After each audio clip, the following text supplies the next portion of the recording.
Hi student, I am your math teacher Shivam. Today we are going to discuss about factor and multiples.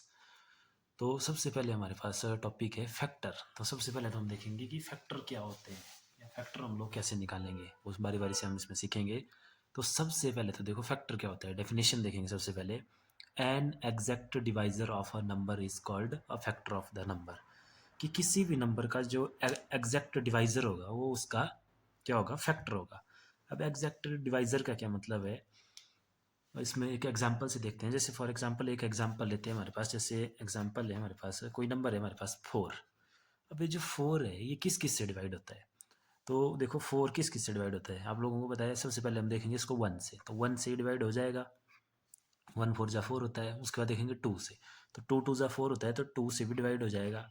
2 के बाद 3 से देखेंगे, तो 3 से आपका कंप्लीट डिवाइड नहीं होगा। क्यों, देखो 3 से इसको डिवाइड करेंगे, 3 1 जा 3, तो रिमाइंडर रह गया यहाँ पे 1।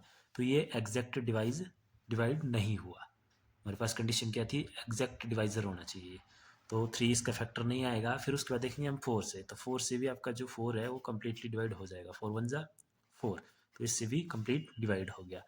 तो 1 2 एंड 4 ये 3 ऐसे नंबर आए जिनसे जो आपका गिवन नंबर था 4 वो कंप्लीट डिवाइड हो रहा था। यानी कि ये तीनों नंबर क्या हैं, इसके एग्जैक्ट डिवाइजर है। तो ये तीनों क्या हो जाएंगे, इसके फैक्टर। तो 4 के फैक्टर क्या हो गए हमारे पास, 1 2 एंड 4। अब इसी तरह से एक और एग्जांपल लेते हैं किसी बड़े नंबर के लिए। जैसे मान लो हमारे पास नंबर है 24, तो 24 दोबारा 1 इंटू 1 से भी डिवाइड हो जाएगा। कैसे, 24 1 से डिवाइड कर दो, 1 1 जा 1, 1 2 जा 2 आ जाएगा, नीचे आया 4, 1 4 जा 4, कितना आ गया आंसर 24, कंप्लीट डिवाइड हो गया। अब 2 से देखो, 24 को 2 से डिवाइड कर दो, 2 1 जा 2, 4 2 2 जा 4, 2 से भी कंप्लीट डिवाइड हो गया। तो 2 भी इसका क्या आ गया, आप लोगों के पास फैक्टर आ गया। ठीक है, अब आप लोगों ने इसमें मैं आपको एक और बात बता दूं, जो जिन नंबर के साथ ये इसका जो जैसे 1 से डिवाइड किया आप लोगों ने, उस टाइम जो इसका क्वोशेंट आया 24, ये भी इसका फैक्टर होता है। उसी तरह से 2 के टाइम जो इसका क्वोशेंट आया 12, ये भी इसका फैक्टर होगा। तो इनको भी हम इसमें साथ में लिख देंगे। 1 के साथ आ गया 24, 2 के साथ आ गया 12। अब 3 से देखेंगे इसको, तो 3 8 जा 24 होता है, तो 3 और 8 भी हो गया इसमें। और उसके बाद 3 के बाद 4 से 4 6 जाता है 24, तो 4 और 6 भी हो गए। उसके बाद 5 से नहीं होगा है, फिर 6 से देखेंगे, 6 4 जा 24। तो जब आप देखो 6 से देखा आप, तो रिपीट होना स्टार्ट हो गया। कैसे, जैसे देखो ये किया था हमने 2 से, 2 के बाद 3 से, 3 8 जा 24, चेक कर लो, 3 8 जा 24, 3 से भी डिवाइड हो गया। उसके बाद 4 से देखो, 24 को 4 से, 4 6 जा 24। ठीक है, तो ये दोनों भी हो गए इसके। अब इसके बाद 5 से डिवाइड नहीं होगा, चेक कर लो, 5 4 जा 20, रिमाइंडर रह गया 4, तो कंप्लीट डिवाइड नहीं हुआ। अब टाइम आता है 6 का, तो 6 से देखो, 6 4 जा 24, तो ये रिपीट होना स्टार्ट हो गया आपका 4 और 6। ठीक है, तो जहाँ पे रिपीट होना स्टार्ट हो जाए वहाँ आप लोगों ने रुक जाना। उसके बाद ये जो नंबर आए ये सारे के सारे इसके फैक्टर आए। कौन कौन से आए इसके फैक्टर, 1 1 के बाद 24, 2 एंड 12, 3 8 और 4 6, तो ये सारे के सारे इसके फैक्टर हैं। तो इनको बोलते हैं हम फैक्टर। इसके बाद आता है आप लोगों के पास कॉमन फैक्टर। तो कॉमन फैक्टर, कॉमन के लिए आप लोगों को पता ही है कि कॉमन चाहे फैक्टर हो चाहे कुछ भी हो, कॉमन अब तभी चेक कर सकते हैं जब हमारे पास 2 या 2 से ज़्यादा नंबर हो। ठीक है, तो एक एग्जांपल ले लेते हैं इसमें। जैसे ये अभी हमने फैक्टर निकाले हैं 4 और 24 के, तो इसी में ले लेते हैं हम एग्जांपल की। अब हमने फाइंड आउट करना है कॉमन फैक्टर ऑफ 4 एंड 24। तो कॉमन का मतलब होता है सेम, जो इन दोनों के सेम फैक्टर है वो कॉमन हो जाएंगे। तो देखो सबसे पहले तो 1 दोनों का फैक्टर है, तो 1 हो गया इनका कॉमन फैक्टर। उसके बाद 2 भी दोनों का फैक्टर है, तो 2 भी कॉमन हो गया। उसके बाद 4 भी दोनों का फैक्टर है, तो 4 भी कॉमन हो गया। 4 के बाद यहाँ पे है आपके पास 24, ऊपर नहीं है, बाकी कोई भी फैक्टर इसमें ऊपर नहीं मिलेंगे। ठीक है, तो इनके कॉमन फैक्टर आ गए ये। तो इस तरह से निकालने आप लोगों ने कॉमन फैक्टर 2 और 3 नंबर्स के लिए। और नेक्स्ट आता है हमारे पास मल्टीपल्स। तो मल्टीपल्स आप लोगों के पास क्या होते हैं, तो मल्टीपल सिंपल किसी भी नंबर के मल्टीपल हमने लिखने हैं। जैसे फॉर एग्जांपल हमने 5 के मल्टीपल लिखने हैं, तो मल्टीपल होते हैं सिंपल उस नंबर का टेबल जिसके आपको मल्टीपल लिखने हैं, उसका टेबल लिखना है आप लोगों ने सिंपल यहाँ पे, टेबल ऑफ दैट नंबर। जैसे फॉर एग्जांपल हमारे पास है कि मल्टीपल ऑफ 5 निकालो, तो 5 के मल्टीपल क्या हो जाएंगे, 5 का टेबल लिखेंगे हम, 5 वन ज़ा 5, 5 टू ज़ा 10, 5 थ्री ज़ा 15, 5 फोर ज़ा 20, इस तरह से ही चलते रहेंगे और ये ख़त्म नहीं होते हैं। जैसे सिंपल आप लोग टेबल जो है 10 या 20 तक लिखते हैं, लेकिन मल्टीपल आपके कभी भी ख़त्म नहीं होंगे, क्योंकि 5 आगे 5 20 ज़ा 5 30 ज़ा वो सारे के सारे इसके मल्टीपल आएंगे।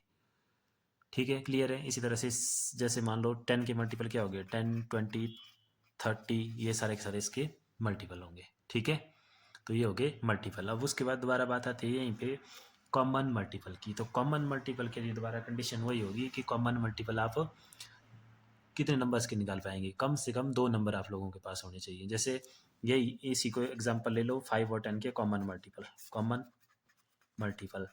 तो अब कॉमन मल्टीपल दोबारा वही जो सेम मल्टीपल है दोनों के, वो कॉमन मल्टीपल आ जाएंगे। तो सेम कौन कौन से, जैसे यहाँ पे देखो 5 है लेकिन नीचे 5 नहीं है, यहाँ 10 है, यहाँ भी 10 है, तो एक आ गया इसका 10 कॉमन मल्टीपल। नेक्स्ट 15 है, 15 नहीं है, 20, तो यहाँ पे भी 20 हो गया।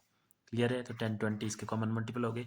जब आप आगे चलेंगे तो यहाँ 25 होगा, 30 होगा, 40 होगा, तो नेक्स्ट आ जाएगा 30 कॉमन मल्टीपल। तो ये हो गए कॉमन मल्टीपल। तो इस तरह से आप लोगों ने कॉमन मल्टीपल निकालने हैं।